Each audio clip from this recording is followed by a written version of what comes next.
আসসালামু আলাইকুম ভিউয়ার্স, আমি এখন দেখাবো কিভাবে অর্গানিক তেল বানাতে হয়। চুলের জন্য এটি খুবই উপকার। এর জন্য আমি নিয়েছি কতগুলো উপকরণ। এবার আমি দেখাবো কিভাবে এই উপকরণগুলো দিয়ে তেল বানানো যায়। এর জন্য আমি নিয়েছি মেথি, কালো জিরে, অ্যালোভেরা, পেঁয়াজ কুচি, রসুন, আদা, থানকুনি পাতা, পেয়ারা পাতা, নিম পাতা, তারপরে নিয়েছি মেহেদি পাতা, তারপরে জবা, তারপরে নিয়েছি তেজপাতা, তারপরে নিয়েছি দুবলা ঘাস। এর জন্য প্রথম আমি একটা প্যান দিয়ে দিলাম। তারপর এখানে দিয়ে দেব পরিমাণ মতো পানি। পানিটা দেওয়ার পর এখানে আমি প্রথমে দিয়ে দিব হচ্ছে আমার সেই কুচি করে রাখা পেঁয়াজ, রসুন আর আদা। তারপর আমি দিচ্ছি মেথি, কালো জিরা এবং অ্যালোভেরা। এগুলাকে দিয়ে খুব ভালো করে নেড়ে চেড়ে নিতে হবে। তারপর দিয়ে দেব সেই উপাদানগুলো।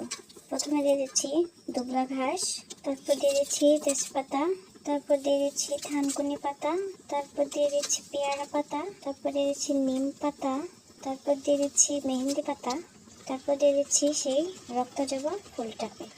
সবগুলো উপকরণ দেওয়া হয়ে গেলে খুব ভালোভাবে নেড়ে চেড়ে নিতে হবে।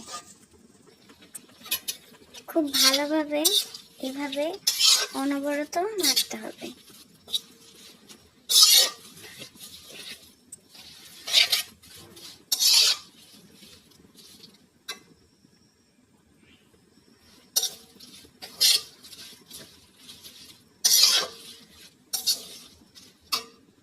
তারপর আমি এতে ব্যবহার করব নারকেল তেল। আমি ব্যবহার করছি জুই নারকেল তেল।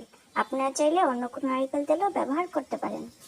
এখন আমি তেলটাকে এটার ভিতরে দিয়ে দিচ্ছি।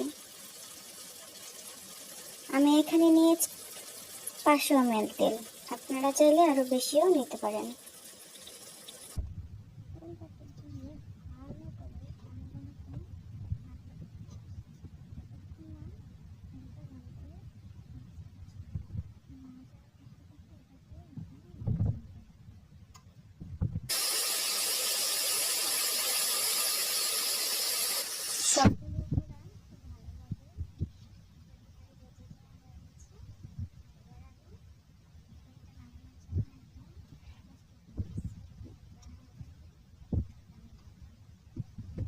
এবার একটা ঢাকনার সাহায্যে আমি এভাবে একটা কাপড়ে উপাদানগুলো নিয়ে এভাবে ছেঁকে তেলগুলোকে বের করে নিলাম। এবার একটা কাচের বোতলে এটাকে সংরক্ষণ করব।